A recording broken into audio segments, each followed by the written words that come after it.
এই তোমাদের ভিতরে নাজিয়া কে? জি আমি। আচ্ছা, তো তুমি নাজিয়া। এই তোমার কি লজ্জা শরম বলতে কিছু নাই? সবে মাত্র কলেজে আসছো আর এর ভিতরে সিনিয়রদের চিঠি দেওয়া শুরু করছো। চিঠি? হ্যাঁ চিঠি। এই তুমি ভাবলে কি করে? চেনা নাই জানা নাই হুট করে তুমি আমাকে প্রপোজাল পাঠাবা আর আমি অ্যাকসেপ্ট করে নিব? আপনার কথা ভুল হচ্ছে। সব চুরি না, চুরির পর বলে আমি চুরি করি নাই। শোনো, এই কলেজের সিনিয়র হিসেবে আমার একটা মান সম্মান আছে। কি সাংঘাতিক ব্যাপার! সবাই যদি জানতে পারে জুনিয়র মেয়েরা আমাকে প্রেমপত্র পাঠায়, কোন মান সম্মান কোথায় থাকবে? এই ভুলটা যেন দ্বিতীয়বার আর পুনরাবৃত্তি না হয়। না না না এই, না গাড়ির জন্য ওয়েট করছো? আপনি আপনি আবার আসছেন? হ্যাঁ, আমি না ভেবে দেখি এভাবে রিজেক্ট করে দিয়ে তোমার মন ভাঙাটা আমার একদম উচিত হয়। তাই ভাবলাম তোমার প্রপোজালটা অ্যাকসেপ্ট করে নি। তাছাড়া তুমি তার দেখতে শুনতে খারাপ না। যাও, মেনে নিলাম। আজকে থেকে তুমি আমার girlfriend. I love you too. খুশি? আপনি কেন বুঝতেছেন না? আমি আপনাকে কোনো চিঠি দেইনি। চিঠিটা হয়তো অন্য কেউ দিয়েছে। আর আপনি প্লিজ এখন এখান থেকে চলে যান। আমার ড্রাইভার এখনই চলে আসবে। ড্রাইভার আমাদেরকে কথা বলতে দেখলে অনেক ঝামেলা হয়ে যাবে। কালকে কলেজে এসে সরাসরি ভালোবাসার কথাটা বলে দিও, কেমন? এই কিসের ভালোবাসা? হ্যাঁ, আমি কতবার বলবো আপনাকে আমি আপনাকে কোনো চিঠি দেইনি। আর শুনেন, আপনি কলেজে আমার সিনিয়র। কলেজ কিন্তু এখন ছুটি হয়ে গেছে। এখনো কিন্তু আপনি আমার সাথে উল্টাপাল্টা কিছু বলতে পারবেন না, তাহলে কিন্তু ভালো হবে না বলে দিলাম। কি তুমি রেগে যাচ্ছ কেন? আমি বুঝতে পারছি, আই আন্ডারস্ট্যান্ড। সুন্দর মেয়েদের মুখের উপর রিজেক্ট করে দিলে তার একটু মন খারাপ করে, তাদের রাগটা একটু বেড়ে যায়। সমস্যা নাই, মন ভালো করে দিচ্ছি। I am so sorry. খুশি? আপনি কি এখান থেকে যাবেন না আমি এখন চিৎকার করে লোকজন জড়ো করে বলবো আপনিও কি টিজিং করতেছেন? তাইলে তো যাওয়া লাগে। আগো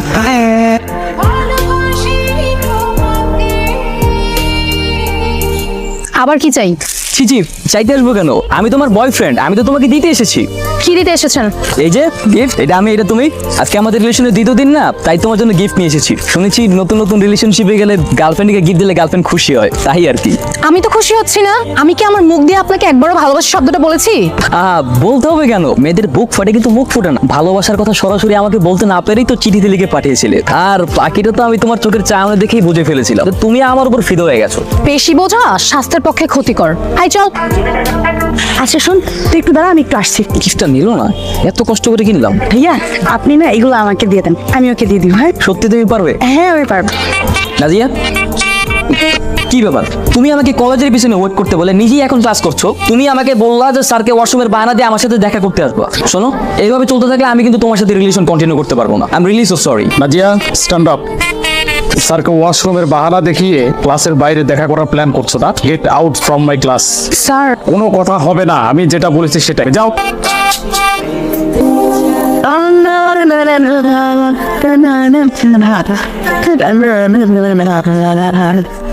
না না না কি সমস্যা আপনার? আপনাকে এত করে বড় পরামর্শ বিশ্বাস চাচ্ছেন না কেন? বিশ্বাস করো, আমি এটা যতই দূরে থাকতে চাই, তোমার ভালোবাসা ততই কাছে টেনে নেয় আমার। এটা কি আমার দোষ? আপনাকে একটু ভয় করে না? আমি কখন বলেছি আপনাকে কলেজের পিছনে অপেক্ষা করতে? কি করবো, তোমাকে দেখতে ইচ্ছে করছিল তাই একটু। তাই বলে আপনি ক্লাসে সবার সামনে আমাকে গার্লফ্রেন্ডের পরিচয় দিবেন? এখন স্যার যদি প্রিন্সিপাল স্যারের রুমে গিয়ে বিচার দেয় আমার কি হবে একবারও ভেবেছেন? আরে এত ভেবে কি প্রেম হয় নাকি? শোনো, ভালোবাসাতে হাজারটা বাধা আছে, তাই প্রেমিকদের একটু ডেয়ারিং হইতে হয়, নইলে তো প্রেমটাই জমে উঠবে না, বুঝো নাই? আপনার সাথে কথা বলাই বেকার। আমার তো মনে হচ্ছে আপনার মানসিক ডাক্তার দেখানো উচিত। আপনি কেন এমন পাগলামি করছেন বলেন তো? আপনি প্লিজ এখান থেকে চলে যান। যাবো, কিন্তু একটা শর্তে। কি শর্ত? আমাকে আই লাভ ইউ বলবা, তারপর কখনো না। আমি কিন্তু পুরো এলাকাকে জানিয়ে দেবো তুমি আমাকে ভালোবাসো। I love you.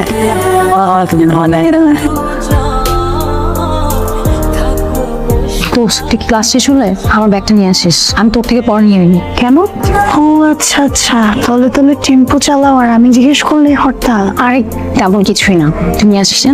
স্যার ওয়াশরুমে যাবো।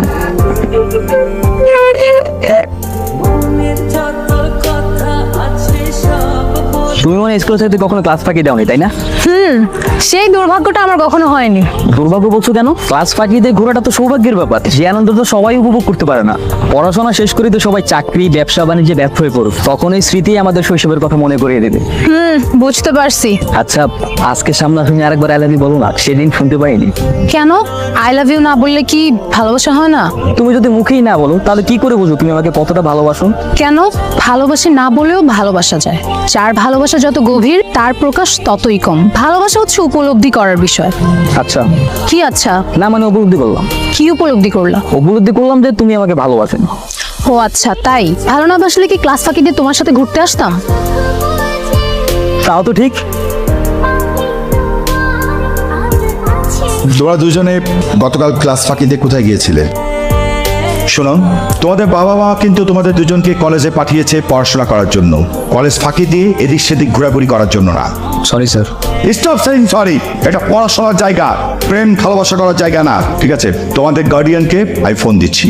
স্যার প্লিজ স্যার, স্যার আপনি বাসায় কিছু জানাবেন না, আমার ভুল হয়ে গেছে, আমি আর কখনো ক্লাস ফাঁকি দিব না, আপনি প্লিজ আমার বাবাকে কিছু বলবেন না। প্লিজ স্যার, আর হবেন না। আচ্ছা, তোমাদেরকে আমি শেষবারের মতো সুযোগ দিচ্ছি। এরপর যদি দুজনকে একসঙ্গে দেখি তাহলে কিন্তু আমি দুজনকেই কলেজ থেকে বহিষ্কার করব। নাজিয়া, জি বাবা। তোমার কলেজের প্রিন্সিপাল আমাকে ফোন করেছিল, তুমি নাকি আজকাল ঠিক মতো ক্লাস করছো না। বাবা আমো, তুমি কলেজ ফাঁকি দিয়ে কোথায় যাচ্ছ, কি করছো সেটা জানার আমার বিন্দুমাত্র আগ্রহ নেই। শুধু একটা কথা মনে রাখবে, তোমার কারণে আমাকে যেন কখনো ছোট হতে না হয়, আর তোমার কলেজ থেকে আমাকে যেন সেকেন্ড টাইম আর কোনো ফোন না দেয়। জি বাবা। যাও। আচ্ছা শোন, তুই একটু দাঁড়া, আমার একটু লাইব্রেরিতে কাজ আছে, ঠিক আছে? নাজিয়া দাঁড়াও, তুমি আমাকে ইগনোর করছো কেন? তুমি প্লিজ এখান থেকে চলে যাও, স্যার ম্যাডামরা দেখলে ঝামেলা হয়ে যাবে। তুমি স্যারের বই আমার সাথে কথা বলবো না? তুমি আমার বাবাকে চেনো না, স্যার বাবাকে জানিয়ে দিয়েছে, বাবা যদি আবার কোনো কমপ্লেন শুনে আমাকে আর কলেজে আসতে দিবেন না। তাই বলে আমাদের সম্পর্কটা এইভাবে শেষ হয়ে যাবে? নাজিয়া, আমি সত্যি সত্যি তোমাকে অনেক ভালোবাসি। তুমি আমাকে যত তাড়াতাড়ি ভুলে যাবে তোমার জন্য ততই ভালো, সাথে আমার জন্য। নাজিয়া দাঁড়াও।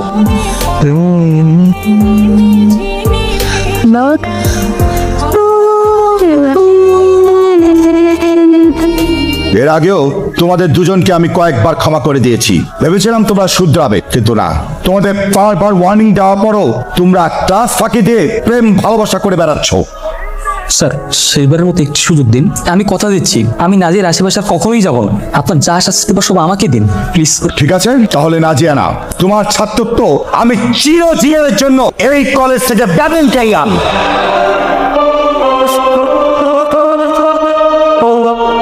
তোমাকে আমি বলেছিলাম কলেজে তুমি এমন কিছু করবে না যাতে করে আমাকে ছোট হতে হয়। ছেলেটার নাম কি, কথা বলছো না কেন?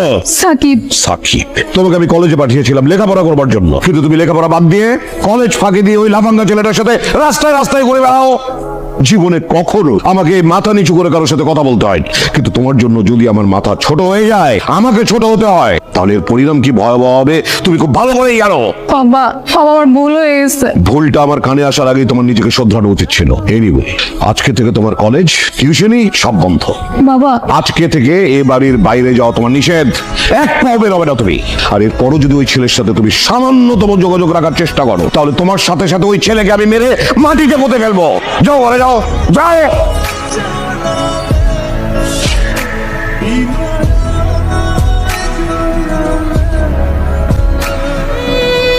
তুমি প্লিজ আমাকে মাফ করে দাও, আমার জন্য স্যার তোমাকে কলেজ থেকে বহিষ্কার করে দিয়েছে, সব দোষ আমার। তুমি নিজেকে দোষারোপ করছো কেন? দেখো, যা কিছু হয়েছে সবকিছু তো আমার জন্যই। আমি যদি তোমাকে ক্লাস ফাঁকি দেওয়ার জন্য ফোর্স না করতাম তাহলে তো আজকে এই অবস্থা হতো না। বাবা আমার পড়ালেখা অফ করে দিয়েছে, আমাকে আর কালকে থেকে কলেজে যেতে দিবে না। তাহলে কি আমাদের আর দেখা হবে না? জানি না, বাবা তোমার সাথে দেখা করতে নিষেধ করেছে।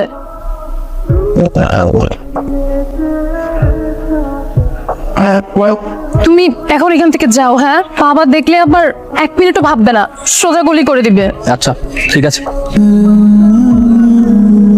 না না, আপনাকে আমি যেটা বলেছি আপনি সেটাই করেন। আজকে রাতের মধ্যেই সবকিছু হতে হবে। ওকে, ছাড়ছি। তুমি যেটা করছো সেটা কি ঠিক হচ্ছে? মেয়েটার ভবিষ্যতের কথা চিন্তা করবে না? আমি যে সিদ্ধান্ত নিয়েছি সেটাই হবে। যে মেয়ে আমার মান সম্মানের কথা একবারের জন্য চিন্তা করেনি, সেই মেয়ের বিষয়ে আমি দ্বিতীয়বার ভেবে আমার সময় নষ্ট করব। তোমাকে আমি যেটা বলেছি সেটা করো, যাও। লেহেঙ্গাটা পরে নে। কিসের লেহেঙ্গা? তোর বিয়ের লেহেঙ্গা। আজকে রাতেই তো বিয়ে দিচ্ছে। তোর বাবা সিদ্ধান্ত নিয়েছে তোর চাস্তো ভাই জাকিরের সাথে আজ রাতে বিয়ে দিবে। বিয়ে? মা, আমি কোনো বিয়ে করতে পারবো না, তুমি বাবাকে কি বলে দাও। আমার পছন্দ অপছন্দ বলে কিছু নেই। তোমার পছন্দ অপছন্দে আমাদের কিচ্ছু যায় আসে। আজ রাতেই তোমার বিয়ে, আর এই ডেট ফাইনাল। আর হ্যাঁ, ওই ছেলেকে যদি এই বাড়ির আশপাশে কোথাও আমি দেখেছি, তাহলে ওর এমন অবস্থা করবো লাশটাও কেউ খুঁজে পাবে না। কি ব্যাপার, তুমি কাঁদছো? বাবা আমার বিয়ে ঠিক করে ফেলছে, আজকে রাতে আমার চাচাতো ভাইয়ের সাথে আমার বিয়ে। কি বলো? আমি কখনোই এই বিয়ে করব না, তুমি প্লিজ কিছু একটা করো। তুমি আমাকে নিয়ে এখান থেকে পালিয়ে যাও। পালিয়ে আমরা কোথায় যাব? জানি না, আমি তোমাকে ছাড়া কাউকে বিয়ে করতে পারবো না। কি হলো, চুপ করে আছো কেন? হো, তুমি অন্যদের বয়ফ্রেন্ডের মতো বিয়ের কথা শুনে ভয় পেয়ে গেছো তাই না? কি পারবে না আমাকে নিয়ে পালিয়ে যেতে? তুমি না ডেয়ারিং বয়ফ্রেন্ড, পারবে না আমাকে নিয়ে পালিয়ে বিয়ে করতে? হ্যাঁ পারবো। ঠিক আছে, তাহলে তুমি এখনই আমার বাসার পিছনে গেটে অপেক্ষা করো, আমি আসছি। ওকে, আমি আসছি। তুমি আসছো? আমি তো ভাবছি বিয়ের কথা শুনে তুমি পালিয়ে যাবা।